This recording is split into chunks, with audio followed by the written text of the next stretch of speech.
Selamat sore, senang bisa bertemu kembali dengan Anda. Terima kasih karena sudah meluangkan waktu untuk datang pada pertemuan kedua kali ini. Nah, sebelum kita melanjutkan pembahasan hari ini, saya ingin menanyakan terlebih dahulu bagaimana kabar Anda sejak pertemuan kita yang lalu. Selamat sore juga Kak. Puji Tuhan kabarnya cukup baik Kak. Setelah pertemuan kemarin saya merasa lebih sedikit lega.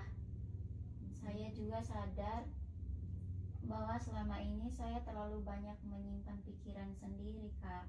Setelah bisa bercerita, rasanya seperti beban saya itu sedikit berkurang. Walaupun begitu, saya tetap masih mengalami kesulitan tidur Kak. Memang belum ada perubahan yang terlalu besar karena saya juga belum tahu apa yang harus saya lakukan Kak. Tetapi saya merasa pikiran saya tidak seberat sebelumnya Kak, karena saya sudah mulai memahami bahwa apa yang saya alami bukan hanya karena tugas kuliah, melainkan juga karena saya terlalu banyak memikirkan berbagai hal Kak. Saya datang hari ini ingin dengan harapan bisa belajar bagaimana caranya mengatasi sedikit demi sedikit tentang masalah ini Kak. Baik, terima kasih sudah menceritakan perkembangan yang Anda rasakan.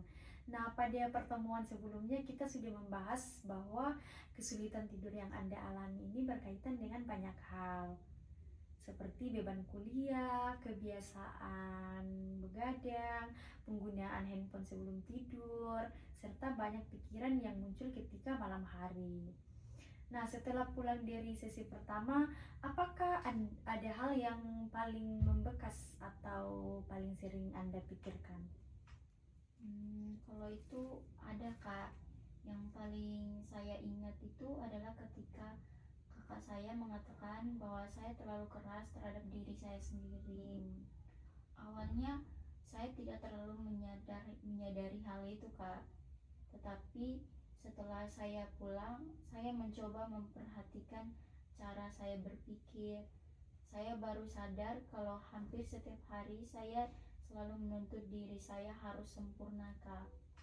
Nah, misalnya kalau ada tugas, saya merasa harus mengerjakannya sebaik mungkin. Kalau hasilnya belum sesuai keinginan saya harus memperbaikinya sampai larut malam Kak. Nah, kalau ada sedikit kesalahan, saya langsung menyalahkan diri saya sendiri.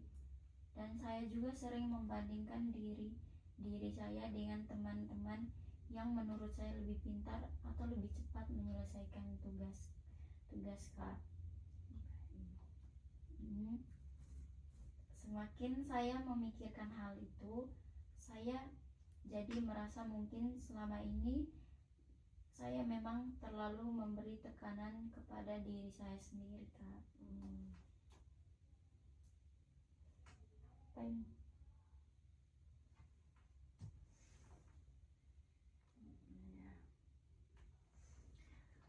Oh, seperti itu ya. Nah, saya senang mulai menyadari pola tersebut. Salah. Baik, jadi seperti itu ya. Saya senang Anda mulai menyadari pola tersebut. Kesadaran itu merupakan langkah awal yang sangat penting. Saya ingin bertanya, apakah setelah pertemuan pertama Anda sempat mencoba mengubah kebiasaan tertentu sebelum tidur atau seperti apa? Saya mencoba beberapa hal walaupun belum bisa konsisten Kak.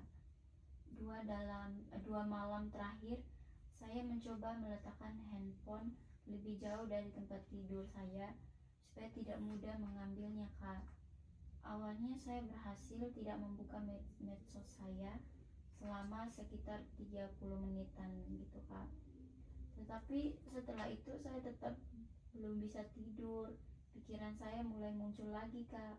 Saya akhirnya mengambil handphone dan melihat video sebentar. Memang waktu itu tidak selama biasanya. Tetapi saya tetap merasa kecewa karena belum bisa benar-benar mengurangi kebiasaan itu, Kak. Saya juga mencoba tidur lebih awal dari sekitar jam 10 malam, Kak. Dan sayangnya saya hanya berbaring sambil memikirkan banyak hal. Jadi walaupun saya masuk kamar lebih cepat, saya tetap baru tidur sekitar jam 1 malam, Kak. Oke, saya ingin memberikan apresiasi kepada Anda walaupun hasilnya belum sesuai harapan. Nah, Anda sudah mulai mencoba melakukan perubahan itu. Nah, itu menunjukkan bahwa Anda memiliki keinginan untuk memperbaiki keadaan. Perubahan kebiasaan tidak selalu langsung berhasil, tetapi dalam 1 atau 2 hari pasti akan bisa. Nah, justru hal yang paling penting adalah kemauan untuk mencoba. Nah, menurut Anda, bagaimana perasaan Anda ketika berhasil mengurangi penggunaan handphone meskipun hanya sebentar? Sebenarnya, Kak, saya merasa cukup bangga pada diri saya sendiri, Kak. Biasanya saya langsung membuka medsos begitu masuk kamar. Kemarin saya bisa menahannya selama beberapa waktu, Kak. Walaupun akhirnya tetap membuka handphone, saya merasa setidaknya ada sedikit perubahan gitu dalam diri saya. Saya juga mulai berpikir kalau ternyata saya memang bisa mengubah kebiasaan saya. Hanya saja mungkin membutuhkan waktu aja, Kak.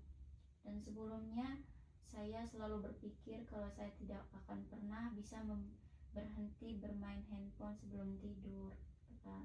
Baik, hari ini saya ingin menjelaskan sedikit mengenai kualitas tidur. Jadi, tidur bukan hanya soal berapa jam seseorang tidur, tetapi juga bagaimana kualitas istirahat yang diperoleh ketika seseorang sedang banyak pikiran atau merasa cemas. Otak akan tetap berada dalam kondisi siaga. Akibatnya, tubuh sulit memasuki fase tidur yang nyenyak. Nah, selain itu, cahaya dari layar handphone juga dapat membuat otak menganggap bahwa hari masih siang. Hal tersebut itu menyebabkan tubuh menunda waktu rasa ngantuk sehingga seseorang menjadi lebih sulit tidur. Nah, dari cerita Anda, saya melihat bahwa kualitas tidur bukan hanya disebabkan oleh kebiasaan menggunakan handphone, tetapi juga karena pikiran yang terus aktif. Nah, jadi kita perlu memperbaiki kedua hal tersebut secara bersamaan. Bagaimana menurut Anda setelah mendengar penjelasan saya? Saya baru memahami penjelasan seperti itu, Kak. Selama ini saya selalu berpikir bahwa penyebab utama saya sulit tidur itu hanyalah karena terlalu banyak tugas. Padahal ternyata ada pikiran saya sendiri juga ikut memengaruhi pikiran. Ya.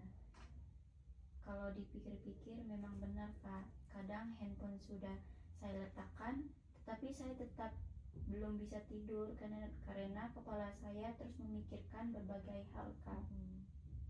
Berarti kalau saya hanya mengurangi bermain handphone tanpa belajar mengendalikan pikiran, mungkin hasilnya juga belum maksimal, Kak. Dan saya merasa penjelasan tadi masuk akal, Kak. Jadi Anda sudah merasa penjelasan tadi sudah masuk akal sekali dengan keadaan Anda, seperti itu ya? Baik. Nah, kalau begitu saya ingin bertanya, misalkan beberapa minggu ke depan kualitas tidur Anda mulai membaik, perubahan apa yang paling ingin Anda rasakan dalam kehidupan sehari-hari? Nah, saya ingin bangun pagi dengan badan yang segar. Saya sudah lama tidak merasakan bangun tidur dengan perasaan benar-benar istirahat, Kak. Dan saya juga ingin kembali fokus saat kuliah.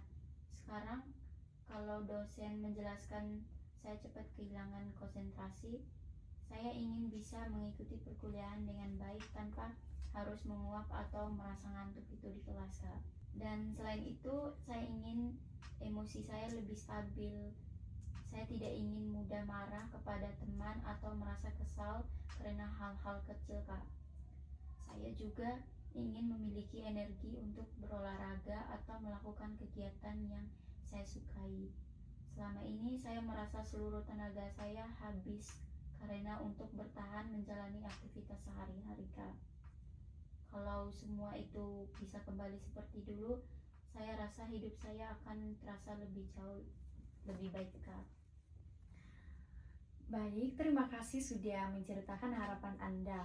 Nah, dari cerita tadi saya melihat bahwa tujuan Anda bukan hanya ingin bisa tidur lebih cepat, tetapi juga ingin tubuh kembali lebih segar, lebih fokus saat kuliah, dan emosi menjadi lebih stabil. Menurut saya, itu adalah tujuan yang realistis. Nah, sekarang saya ingin mengajak Anda berdiskusi mengenai beberapa langkah yang mungkin bisa kita coba. Kita tidak perlu mengubah semuanya sekaligus. Kita mulai dari perubahan kecil yang sesuai dengan kondisi Anda. Bagaimana menurut Anda, apakah bisa? Saya sangat setuju, Kak. Selama ini saya sering berpikir kalau saya harus langsung berubah total. Dan semisalnya mulai malam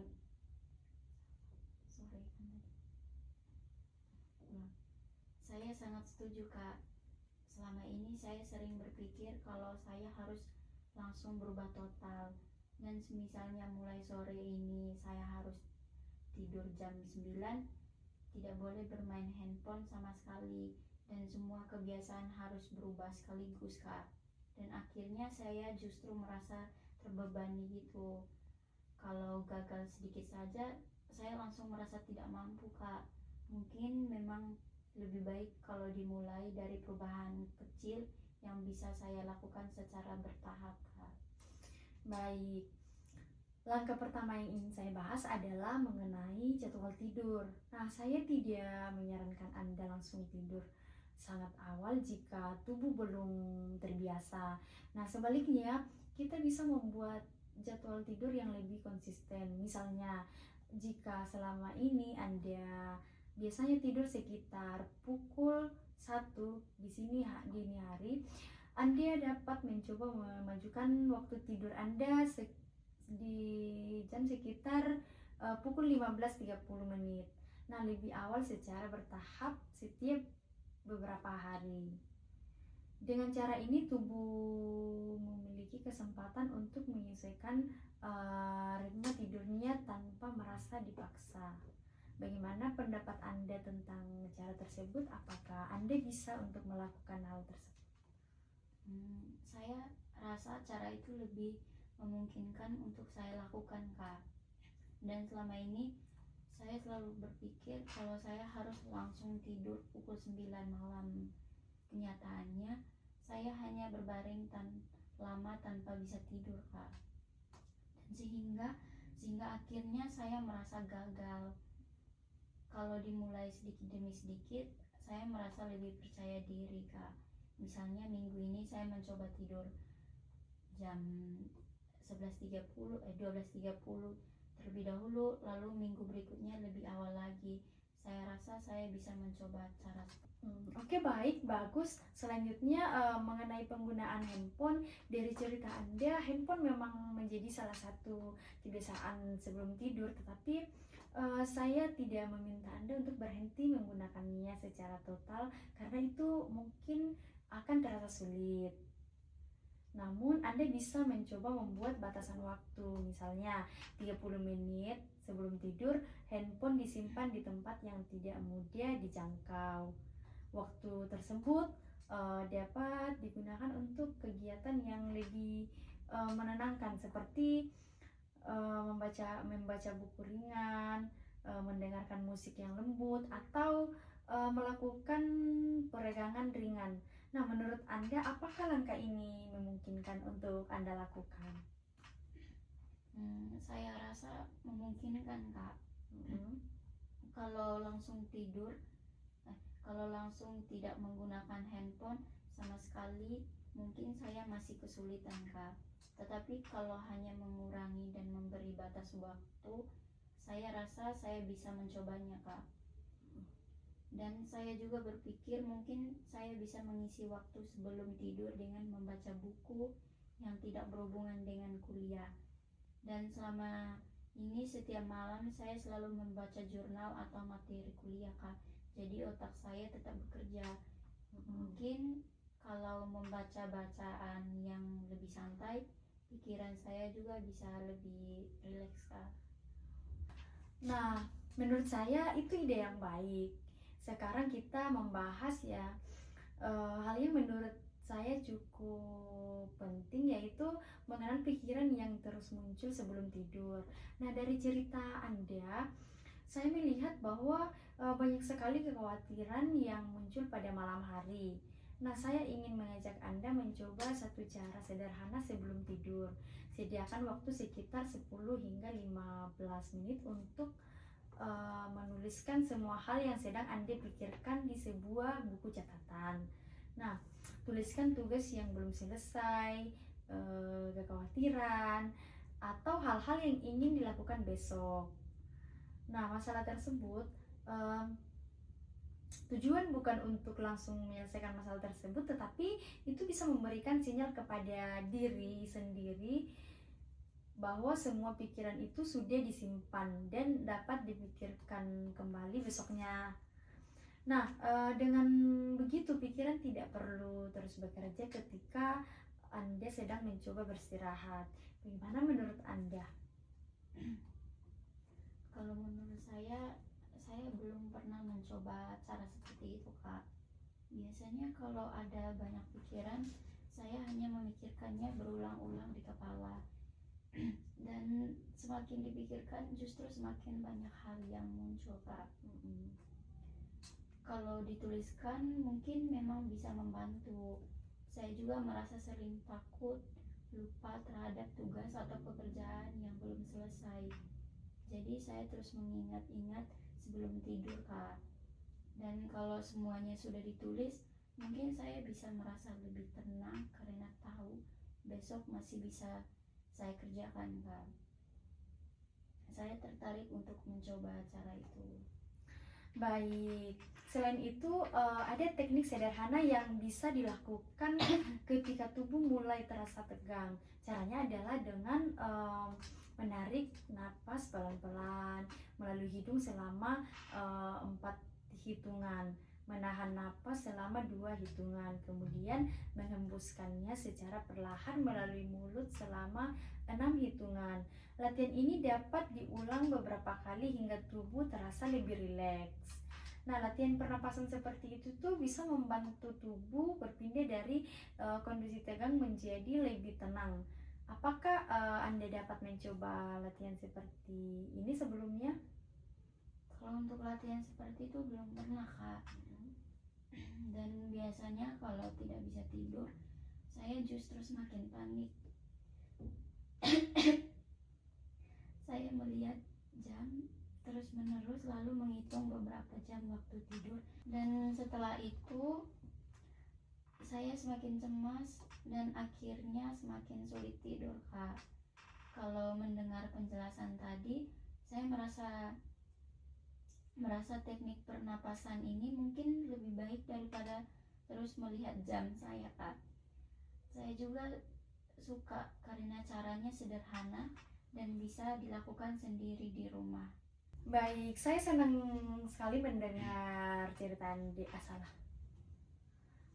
Baik, saya senang Anda terbuka untuk mencoba beberapa cara tersebut. Menurut Anda dari semua langkah yang kita bahas hari ini, bagian mana yang mungkin paling Anda sulit lakukan? Kalau menurut saya ya, Kak, yang paling sulit itu adalah menghentikan kebiasaan memikirkan banyak hal. Saya juga sudah terbiasa memikirkan tugas, masa depan, atau berbagai kemungkinan buruk sebelum tidur. Jadi kadang saya sendiri sadar kalau pikiran itu tidak membantu, tetapi tetap muncul, Kak. Dan selain itu, saya juga merasa sulit menolak diri saya sendiri ketika ingin membuka medsos saya, Kak. Terkadang saya hanya berniat melihat 5 menit, tetapi akhirnya menjadi hampir 1 jam, Kak. Saya juga rasa dua hal itu yang paling menantang bagi diri saya. Oke, baik. Terima kasih sudah jujur. Nah, mengetahui hambatan merupakan bagian yang penting dalam proses perubahan. Saya ingin mengingatkan bahwa perubahan tidak harus sempurna. Nah, jika suatu hari Anda masih membuka handphone lebih lama dari yang direncanakan atau pikiran masih muncul sebelum tidur, bukan berarti Anda gagal. Nah, yang terpenting itu adalah Anda tetap berusaha kembali pada tujuan yang sudah dibuat. Setiap perubahan kecil merupakan kemajuan, tidak perlu membandingkan diri dengan orang lain ya, karena membandingkan diri Anda dengan orang lain itu adalah hal yang menurutku kurang baik untuk dilakukan seperti yang kemarin. Iya, terima kasih ya, Kak. Setelah mendengar penjelasan itu, saya merasa lebih tenang sedikit. Selama ini, saya selalu menganggap perubahan harus langsung berhasil gitu, Kak. Kalau tidak berhasil, saya langsung menyalahkan diri saya sendiri dan akhirnya menyerah. Dan sekarang saya mulai memahami bahwa proses berubah memang membutuhkan waktu. Dan saya merasa lebih optimis dibandingkan sebelum datang ke konseling ini. Setidaknya sekarang saya sudah mempunyai beberapa langkah yang bisa saya coba, bukan hanya berharap masalah ini hilang dengan sendirinya, Kak. Baik, kita sudah membahas beberapa cara yang dapat Anda lakukan untuk membantu meningkatkan kualitas tidur. Nah, sebelum kita mengakhiri sesi hari ini, saya ingin mengetahui bagaimana pemahaman Anda mengenai hal-hal yang sudah kita diskusikan. Menurut Anda, apa yang paling penting dari pertemuan hari ini? Kalau menurut saya, yang paling penting itu adalah saya sekarang memahami bahwa masalah tidur saya bukan hanya karena terlalu banyak tugas. Selama ini saya selalu menyalahkan tugas atau aktivitas yang padat. Padahal setelah kita berbicara ya, Kak, saya menyadari bahwa cara saya berpikir juga sangat berpengaruh. Dan saya sering memberi tuntutan yang terlalu tinggi kepada diri saya sendiri. Saya juga ingin semuanya sempurna dan takut melakukan kesalahan, Kak. Nah, akibatnya ketika malam tiba, pikiran saya masih terus bekerja. Saya juga baru memahami bahwa kebiasaan bermain handphone sebelum tidur dan minum kopi pada malam hari ternyata ikut memengaruhi kualitas tidur saya, Kak. Dan yang membuat saya lebih tenang adalah saya sekarang tahu bahwa perubahan tidak harus dilakukan sekaligus. Saya juga bisa memulai sedikit demi sedikit. Dan hal itu membuat saya merasa perubahan ini lebih mungkin untuk saya lakukan, Kak. Baik, saya senang mendengar bahwa Anda sudah memahami kondisi yang sedang dialami dan memiliki pandangan yang lebih positif terhadap proses perubahan. Nah, sekarang saya ingin mengajak Anda membuat komitmen sederhana. Dari beberapa langkah yang sudah kita bahas, langkah apa saja yang benar-benar Anda ingin mulai lakukan setelah pulang dari sesi hari ini? Nah, saya ingin membuat komitmen untuk mencoba beberapa hal aja, Kak. Yang pertama itu saya akan mulai mengatur jam tidur secara bertahap. Saya tidak akan memaksa diri saya langsung tidur terlalu awal, Kak. Tetapi saya akan mencoba tidur sekitar 30 menit lebih cepat dari yang biasanya, Kak. Dan yang kedua, saya akan mengurangi penggunaan handphone sebelum tidur. Saya juga akan berusaha menyimpan handphone sekitar 30 menit sebelum tidur dan mengisinya dengan kegiatan yang lebih tenang aja, Kak. Misalnya membaca buku atau mendengarkan musik yang menenangkan bagi saya. Dan yang ketiga itu saya akan menuliskan semua tugas atau hal yang saya pikirkan sebelum tidur supaya pikiran saya tidak terus berputar aja di otak, Kak. Saya juga merasa cara ini sangat cocok dengan diri saya karena selama ini saya memang sering takut lupa terhadap pekerjaan yang belum selesai. Dan yang keempat itu, saya ingin mencoba latihan pernapasan ketika mulai merasa cemas atau sulit tidur. Saya juga tahu mungkin saya belum bisa melakukannya dengan sempurna, Kak. Tetapi saya bisa benar-benar berusaha menjalankannya secara konsisten.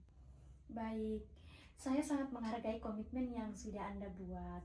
Nah, dari awal pertemuan pertama sampai hari ini, saya melihat ada perubahan dalam cara Anda memandang masalah. Pada awalnya, Anda merasa tidak memiliki kendali terhadap keadaan yang dialami. Nah, sekarang Anda mulai memahami bahwa ada beberapa hal yang masih dapat Anda ubah secara perlahan. Perubahan memang membutuhkan waktu, sangat wajar apabila nanti ada hari-hari ketika Anda masih mengalami kesulitan tidur. Hal tersebut bukan berarti usaha Anda gagal. Yang terpenting adalah Anda tidak berhenti mencoba dan tetap menghargai setiap kemajuan kecil yang berhasil Anda lakukan. Baik, Kak, terima kasih ya, Kak. Saya merasa lebih percaya diri dibandingkan sebelumnya. Dan kalau saya mengingat diri saya saat pertama datang ke sini, saya benar-benar merasa bingung dan putus asa, Kak. Saya hanya tahu kalau saya tidak bisa tidur dan merasa sangat lelah setiap harinya. Dan sekarang saya merasa jauh lebih tenang karena saya sudah memahami penyebabnya dan tahu apa yang bisa saya lakukan. Saya juga sadar mungkin hasilnya tidak langsung terlihat dalam 1 atau 2 malam. Tetapi saya ingin mencoba menjalankan semua yang sudah kita bahas. Dan saya juga ingin belajar untuk tidak terlalu keras kepada diri saya sendiri. Dan selama ini saya terlalu fokus pada kekurangan saya sampai lupa bahwa saya juga sudah berusaha, Kak. Saya berharap beberapa minggu ke depan keadaan saya bisa mulai membaik, Kak. Kalau begitu, bagaimana perasaan Anda setelah mengikuti 2 kali pertemuan konseling ini? Untuk itu jujur saya merasa jauh lebih lega, Kak. Awalnya saya datang hanya karena ingin ada seseorang yang mendengarkan cerita saya. Dan saya tidak menyangka kalau ternyata setelah berbicara dan memahami diri sendiri, saya bisa merasa setenang ini. Saya juga merasa lebih memiliki harapan, Kak. Dan sebelumnya saya berpikir bahwa saya akan terus mengalami kesulitan tidur seperti ini. Dan sekarang saya percaya bahwa kondisi saya bisa berubah selama saya mau berusaha dan melakukannya secara bertahap. Dan selain itu, saya juga belajar bahwa meminta bantuan bukan berarti saya lemah. Justru dengan bercerita, saya menjadi lebih mengenal diri saya sendiri dan mengetahui apa yang perlu saya perbaiki. Saya juga benar-benar bersyukur sudah mengikuti konseling ini, Kak. Saya ikut senang mendengar perubahan yang Anda rasakan. Selama 2 kali pertemuan ini, kita telah bersama-sama memahami masalah yang Anda alami, mengenali faktor-faktor yang mempengaruhi kualitas tidur, serta menyusun beberapa langkah yang dapat Anda lakukan secara mandiri. Saya berharap Anda dapat menjalankan komitmen yang sudah dibuat dengan konsisten. Jangan lupa untuk memberikan apresiasi kepada diri sendiri setiap kali berhasil melakukan perubahan, sekecil apapun perubahan tersebut. Apabila di kemudian hari Anda merasa mengalami kesulitan kembali atau membutuhkan tempat untuk berdiskusi, Anda selalu dapat mengikuti sesi konseling lanjutan. Nah, konseling bukan hanya dilakukan ketika seseorang sedang mengalami masalah yang berat, tetapi juga dapat menjadi tempat yang baik untuk mengevaluasi perkembangan diri. Apakah ada hal yang masih ingin Anda sampaikan sebelum kita mengakhiri pertemuan ini? Sepertinya tidak ada lagi, Kak. Saya merasa semua pertanyaan saya sudah terjawab. Saya juga merasa lebih siap untuk mencoba memperbaiki kualitas tidur saya sedikit demi sedikit. Dan terima kasih banyak, Kak, karena sudah mendengarkan saya dengan sabar dari awal sampai akhir. Saya juga merasa dihargai dan tidak pernah dihakimi selama bercerita. Dan pengalaman ini membuat saya lebih nyaman untuk terbuka ketika mengalami kesulitan. Saya juga akan berusaha menjalankan sebuah rencana yang sudah kita buat. Semoga pada pertemuan berikutnya, jika suatu saat saya datang lagi, saya bisa membawa kabar bahwa kondisi tidur saya sudah jauh lebih baik. Terima kasih atas kepercayaan yang telah Anda berikan selama proses konseling ini. Saya mengapresiasi keterbukaan, usaha, komitmen Anda dalam mengikuti setiap tahapan konseling. Saya berharap langkah-langkah yang telah kita susun dapat membantu meningkatkan kualitas tidur dan membuat aktivitas Anda setiap hari menjadi lebih nyaman. Tetap jaga kesehatan, berikan waktu bagi tubuh untuk beristirahat, dan jangan terlalu keras kepala kepada diri sendiri ketika menghadapi proses perubahan. Semoga Anda selalu diberikan kesehatan dan kemudahan dalam menjalani perkuliahan maupun aktivitas sehari-hari. Terima kasih atas kehadiran Anda pada sesi konseling ini. Baik, Kak, terima kasih banyak, Kak. Saya sangat bersyukur bisa mengikuti proses konseling ini. Saya juga akan berusaha menerapkan semua yang sudah dipelajari dan lebih memperhatikan kesehatan saya, dan terutama kualitas tidur saya.